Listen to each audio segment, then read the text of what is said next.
os alunos pegavam as coisas muito mais rápido, né? Então tem um videozinho aí, né, da mostra.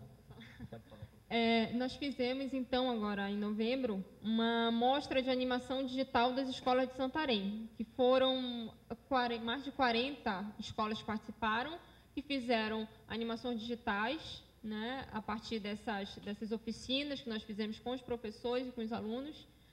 E quem desenvolveu foram os alunos, né, as crianças. Então, utilizando uma metodologia toda colaborativa, vamos criar um roteiro aqui, vamos pensar no roteiro, vamos ver um tema gerador para fazer esse roteiro dessa animação.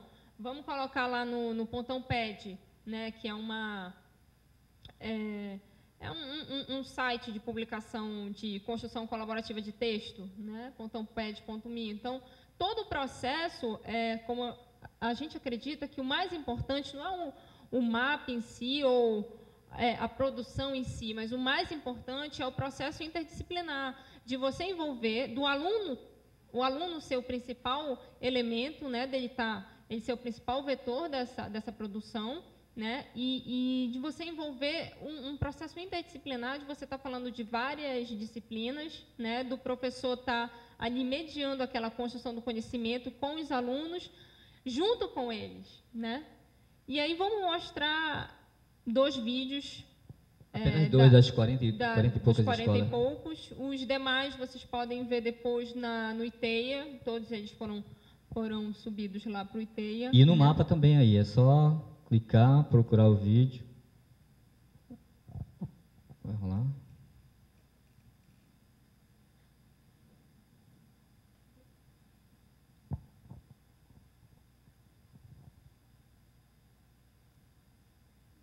Ué. Tá rodando, né? Porque tá na internet, né? Você não baixou, a gente pensava que ia rodar legal. Bom, enfim.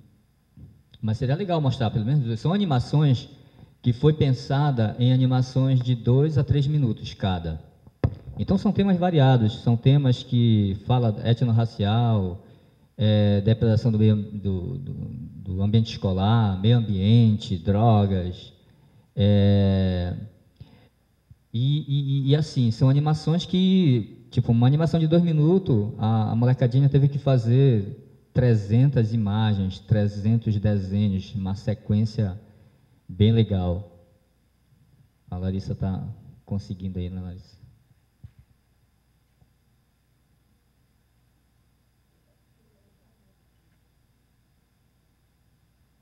Vamos na fé?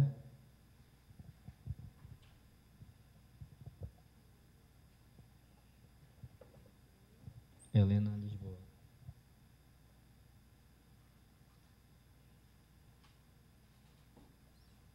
Vamos tentar mostrar de outra escola aqui. Não sei o que aconteceu.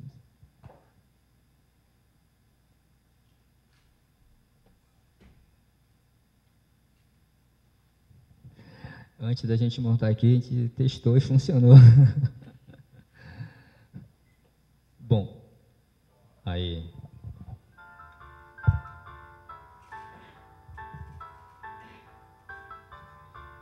Esta é Júlia, uma menina muito vaidosa e tem muitos amigos. Certo dia, em uma conversa com uma amiga: Ei, Júlia, você tem Facebook? Não, não tenho. É ótimo, todo mundo tem. Você mostra as coisas que você faz? Parece ótimo. Acho que vou participar. Ah, já sei.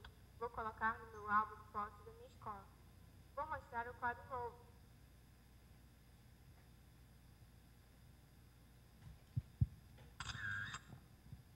E nosso mural de boas-vindas.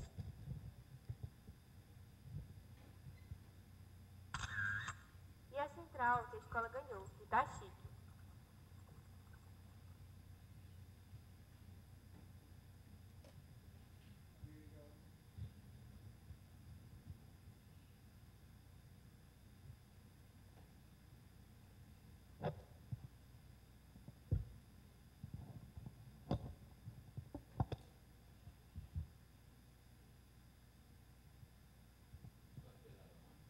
3 minutos passa rápido, né?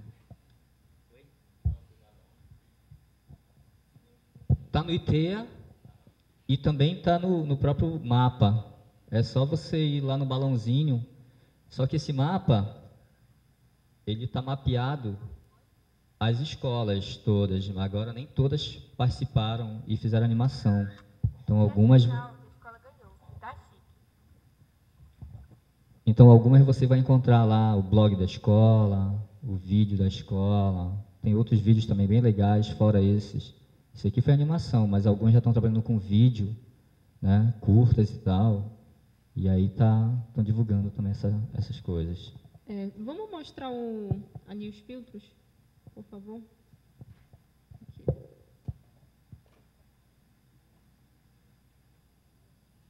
Tá? Então aí, você pode clicar aí, Tarcísio? Então aí no mapa a gente pode ver as escolas com laboratório de informática. Posso sair daqui? Depois a gente vê esse vídeo direitinho, né?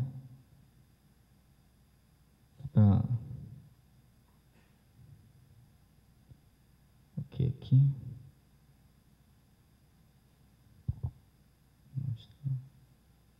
Tá? Então a gente consegue visualizar as escolas com laboratório de informática, as escolas da zona urbana, da zona rural. Posso. As escolas que trabalham com rádio, que tem cineclube, tem 20 cineclubes que já são filiados a Paracine, que é a rede de cineclube lá do Pará. Nacional, na verdade, né? O Conselho Nacional de Cineclube, que trabalha com jornal, com gráfico, tem os telecentros do PSA, os infocentros do Navega Pará. Tá? Enfim, esse é um mapeamento inicial que nós fizemos, mas, na verdade, o mais importante é a formação que a gente faz em cultura digital, incluindo essa formação de mapeamento. Então, nas escolas, os professores estão trabalhando com isso. Está no forno vários mapas para saírem, para irem para o ar. Então, tem o mapa da dengue, tem o mapa das plantas medicinais, tem o mapa das fruteiras. Então, os mapas, como a gente falou, o que a gente entende que é o mais importante é o processo interdisciplinar. A última coisa que a gente vai fazer, que o professor vai fazer junto com o aluno, é o mapa, é colocar para a internet, né? Então, o mais importante é todo esse processo interdisciplinar, todo o trabalho colaborativo, a construção dos roteiros, a busca das informações.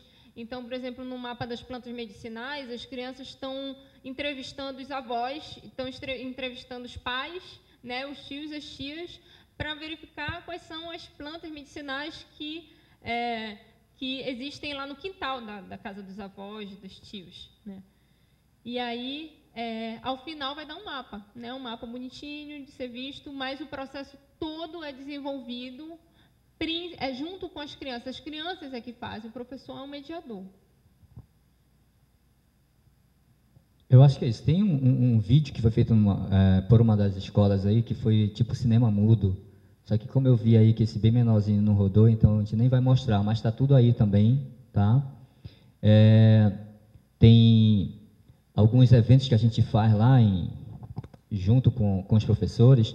Agora aconteceu a primeira mostra de desenho e animação semana passada, onde se reuniram aproximadamente 500 crianças das escolas públicas, né? Cada uma apresentando as suas animações, né? Criando animações em 2D, usando desenho vetorial, usando stop motion, né? Que é a questão do movimento parado, através da fotografia.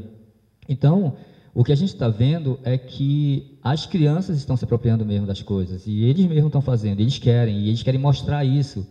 É interessante que cada escola foi mais ou menos 5 a 10 crianças para fazer a apresentação, e era uma disputa, eu quero falar lá, não, eu quero falar. Então eles já têm essa vontade, né, e eles vão perdendo esse medo, porque o computador para a criança hoje acaba sendo um brinquedo, né, então é muito mais fácil para eles. E os professores agora que têm que se virar, porque Na verdade, o papel do professor agora tem que ser o facilitador mesmo, né, educador, porque não é mais aquele professor, o detetor do conhecimento.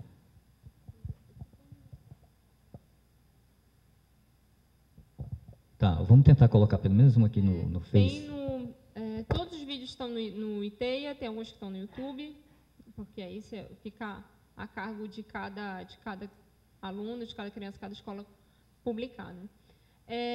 Essa questão do paradigma, o que a gente está vendo hoje em Santarém, é uma verdadeira quebra de paradigma, tanto comunicacional quanto educacional. Comunicacional porque está deixando de ser aquele modelo de comunicação informacional, só um minutinho, está deixando de ser aquele modelo de informação informacional em que a informação é de cima para baixo, em que você fala e o receptor ele não tem aquela possibilidade de interação, de replicação, ressignificação e de fala, de produção. Então, o que a gente vê hoje, o que é mais importante nessa rede de comunicação comunitária é que nós nunca tínhamos visto a história da Amazônia, a história contada da Amazônia a história da Amazônia sempre foi contada por pessoas de fora da Amazônia, desde a época colonial, né, até os dias de hoje. Isso é consolidado pela grande mídia. Então, quem fala da Amazônia, quem conta a história da Amazônia, sempre são pessoas de fora, e sempre com o mesmo discurso, focando e valorizando recursos naturais, meio ambiente, e desfocando o elemento humano. Então, é um desfoque, uma desvalorização do elemento humano. Os brasileiros que moram na Amazônia, eles são tratados como objetos, e não como sujeitos da sua própria história, né? E a Amazônia, ela é o grande espaço de recursos naturais, ela é aquela grande biodiversidade que é a salvação de todo o planeta. Então, esse discurso, que é consolidado hoje pela grande mídia, ele é um discurso colonial. Então, esse discurso está só sendo reiterado e com a roupagem da tecnologia. Então, o que a gente vê de mais transformador pelo lado da comunicação é que essa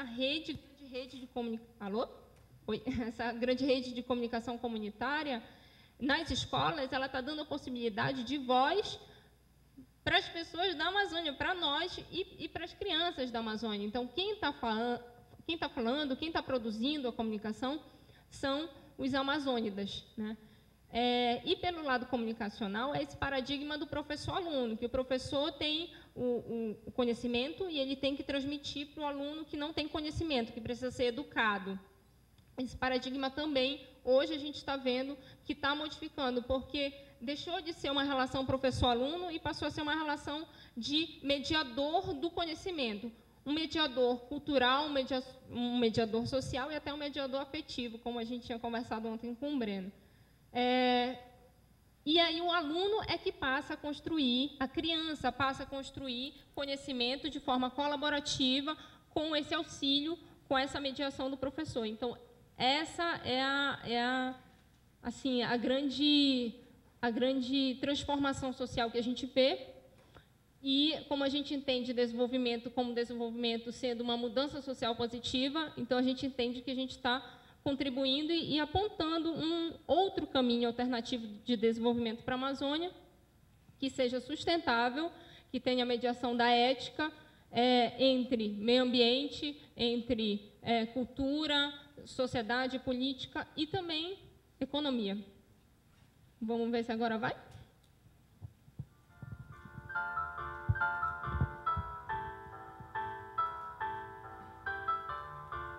Esta é Júlia, uma menina muito vaidosa e tem muitos amigos.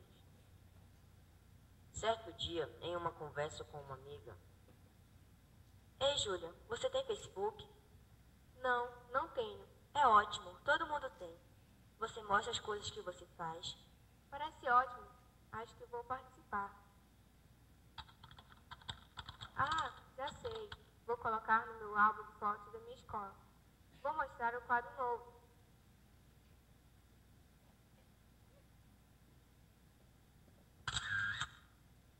E nosso mural de boas-vindas.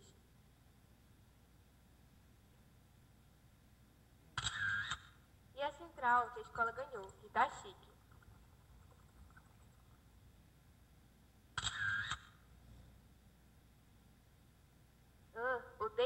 não. Ninguém merece.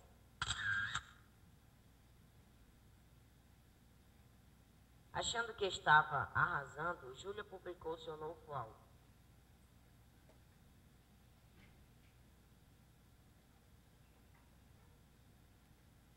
Nossa, já fizeram comentários. Júlia nem imaginava o tipo de comentário que iria ler. Nunca vou estudar nessa escola, é um horror. Essa escola é muito suja, credo. Nunca imaginei que minha escola era tão suja assim. Tive uma ideia. Vou chamar um monte de pessoas da escola para a gente limpar a escola. Pessoal, vamos manter a escola mais limpa. Quem tá comigo? Eu também. Então todos começaram com a limpeza e a escola ficou assim.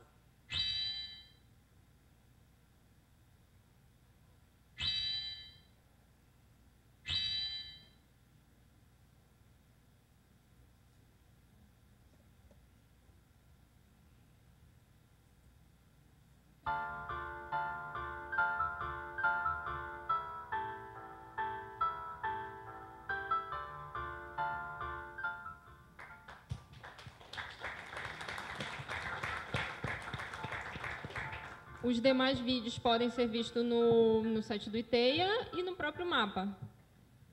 É isso, esse é o recado que a gente tinha para dar. Muito obrigada.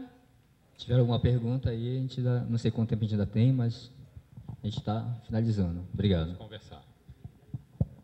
Então, gente, alguma coisa a colocar, perguntar aqui para os colegas? Essas ferramentas que utilizaram na animação, Foi software livre, tipo Inkscape, né, para vetorização, o GIMP, algumas artes. Também usamos o OpenShot e Candelive para edição do vídeo. Usamos o Audacity para edição de áudio. Então, foi... acho que uma ou duas escolas só que usaram o Sinalearn devido o peso, né, do programa para as máquinas, mas... Assim, a galera achou muito fácil trabalhar com esse software de vídeo bem levezinho e tal. Então, foi tudo com software livre. Todos, sem exceção. legal.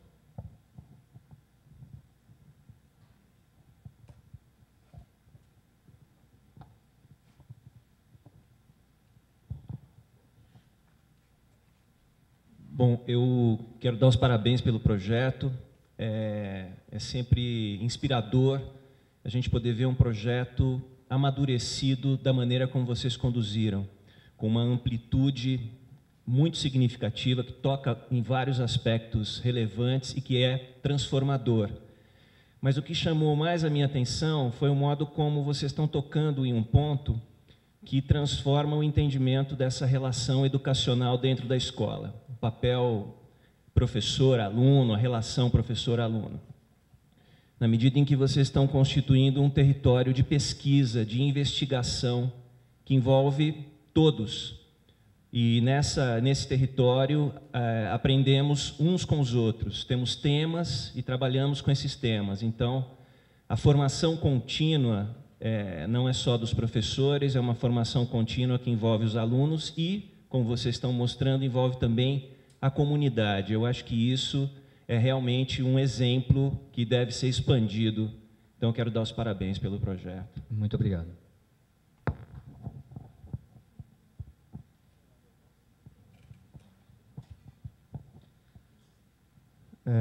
Bom, antes de mais nada, também dar os parabéns, reforçar aí minha admiração pelo trabalho de vocês. Eu tive a oportunidade de acompanhar de perto por um tempo e retornar lá algumas vezes. Só queria reforçar uma coisa assim que eu tive a oportunidade de ir numa reunião dos professores que estavam participando da formação e eu fiquei muito impressionado assim, com a qualidade da discussão e com as preocupações que os professores tinham. Uma, assim, o incrível trabalho que vocês fizeram, porque o perfil do professor, na verdade, são a maioria mulheres, né? E... enfim, mulheres já mais velhas, e imagina se em São Paulo, ou se em qualquer centro grande, urbano, a dificuldade que você tem com o professor mais velho da rede pública de quebrar aquele medo do computador. E lá é um pessoal, essas mulheres com perfil de professora já da rede, já há muitos anos, e assim, com preocupações lá na frente. Não é que estavam preocupadas em como é que ia usar, ou abrir, ou fechar o laboratório, ou se ia usar software livre ou não. Preocupada realmente com a questão filosófica da cultura livre, de como é que as crianças iam lidar com onde iam publicar as coisas. E foi até engraçado que na reunião estava eu, estava mais um pessoal de fora, acho que foi no FASOL que a gente fez, e elas perguntando para a gente, nossa, eu falei, meu, vocês têm que ir lá ensinar, a gente não vai poder ensinar nada daqui. E aí, reforçando os cumprimentos dele também, dizer que isso só é possível porque o Puraquê é um projeto de gente de lá, entendeu? O Gama mora no Santarenzinho, você mora ali no esqueci o nome do bairro. E então isso é insubstituível, sabe? Não tem como ninguém de fora ir lá e fazer um projeto dessa qualidade, porque quando olha no olho dessa professora, entendeu? Não rola a mesma coisa. Então isso é muito legal. Volta no mapa lá só um pouquinho. E só queria chamar a atenção também que, por exemplo, quem não conhece, às vezes não tem essa dimensão. Eu acho que onde tem lá a maior concentração de pins é o centro urbano de Santarém. Aí. Daí até a escola mais perto, ali do outro lado do rio, não sei se é Suruacá ali, não, ali... Não, mais perto, aqui, acho que é Suruacá, não é? Ali embaixo. Por aí, pode ser. Quanto tempo de barco que é até aí?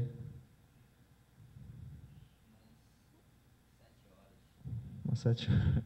Isso ali, né? Mais perto, Cachoeiro do Aruano, sei lá quanto tempo que é. Então, essa dificuldade... 13 horas, pois é. Se o tempo estiver bom. Então, essa dificuldade geográfica lá também é uma coisa que tem que chamar a atenção. Mas a minha pergunta para vocês é como é que está a continuidade do projeto e o financiamento disso, porque vocês estavam junto lá com a Secretaria de Educação do município, né? Como é que vocês têm se virado nesses últimos 2 anos lá? Isso é um projeto que está recorrente, ou isso cresceu lá dentro, ou vocês... E como é que está a perspectiva agora para a continuidade disso? Pô, Léo, obrigado aí pelas palavras, né, que a gente tem um carinho muito grande também por vocês aí, a turma aí da Cultura Digital, que a gente já fez vários trabalhos juntos, né, o Irá, Marcum, que estava aqui, né, você, Vini, enfim. A gente começou a fazer um trabalho, como a gente falou anteriormente, há 4 anos, né, então a gente conseguiu entrar num convênio lá com a prefeitura. Só que agora é um novo governo que vem, né? E a gente vai precisar ainda afinar as coisas, mas a princípio não tem nada certo, né? O que a gente sabe que está certo é a continuação dos trabalhos dos alunos dentro das escolas. Mas a Larissa vai explicar um pouquinho melhor sobre isso. Obrigada. Como é seu nome? Da arquitetura, né? Obrigada, Léo. Na verdade, o trabalho foi de cultura digital, foi de criar uma cultura dentro da escola, né? Então, essas professoras, a gente fez esse trabalho durante esses anos e a gente está saindo de lá agora porque o convênio era com a prefeitura e mudança de governo, mas o trabalho foi de cultura digital. Então, a gente vai sair, mas o cultivo foi feito. Então, as professoras vão continuar. Não tem como chegar... um outro governo com uma nova diretriz e mudar o software proprietário, porque as professoras não vão deixar. Porque elas já, como o Léo falou, elas ficam preocupadas com a ideologia, com a filosofia do compartilhamento, da liberdade, da colaboração. Então, o cultivo foi feito, agora é com elas, não tem como voltar atrás. Isso aí, a semente já foi plantada, agora a árvore está crescendo e vai crescer cada vez mais, né? E a gente, no que a gente puder continuar colaborando, ajudando, tocando os projetos, vamos fazer, sim, com certeza. A gente não tem mais agora esse convênio, né? mas o trabalho foi feito, né? O trabalho foi feito e foi feito com escala, porque foram quase 150 escolas, então é um trabalho que foi feito com escala, não tivemos convênio nenhum com o MEC, nem apoio nenhum do MEC, mas foi feito um trabalho em escala, porque foram 150 escolas, né? E o trabalho vai continuar, né?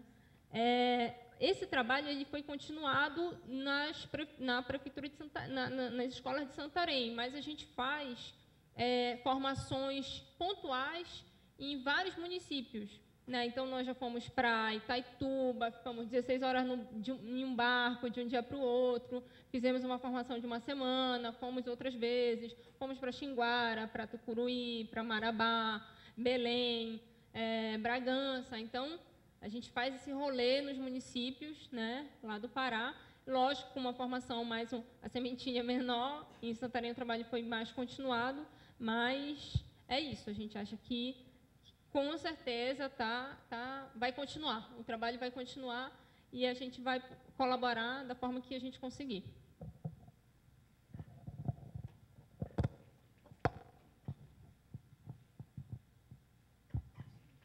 Um bom dia a todas e todos. Eu me chamo Ana Paula, sou do Mutiro Maps IT3S.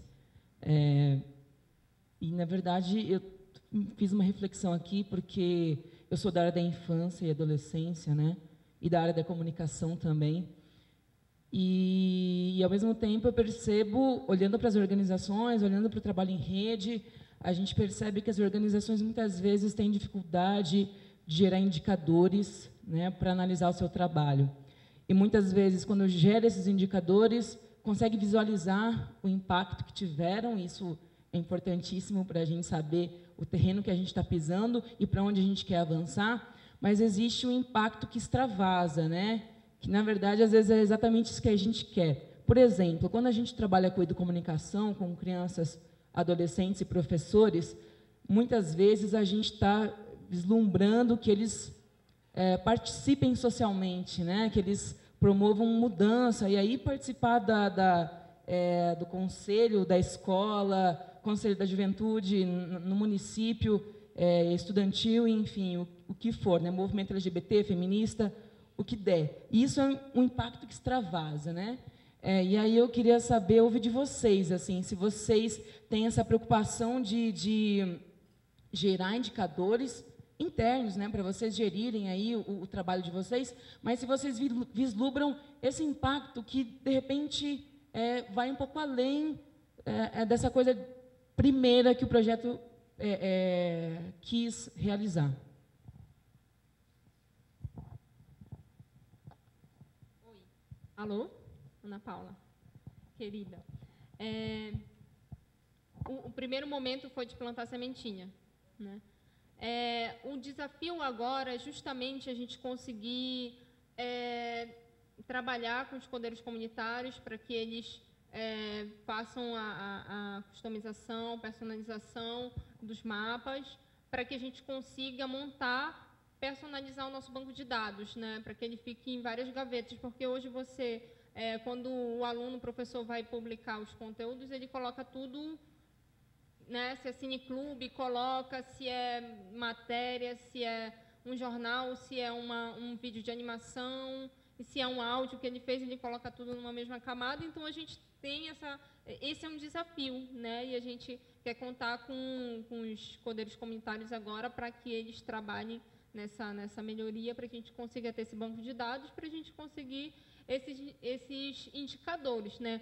A gente consegue visualizar, no geral, essa mudança, né? A gente consegue perceber no dia a dia, na postura das professoras, na fala, nas ações, porque quando a gente mostra um mapa desse que, na verdade, esse mapa ele é um mapa simbólico, né? Ele não tem muitos desenhinhos, ele não é muito assim dinâmico, mas ele tem uma simbologia. E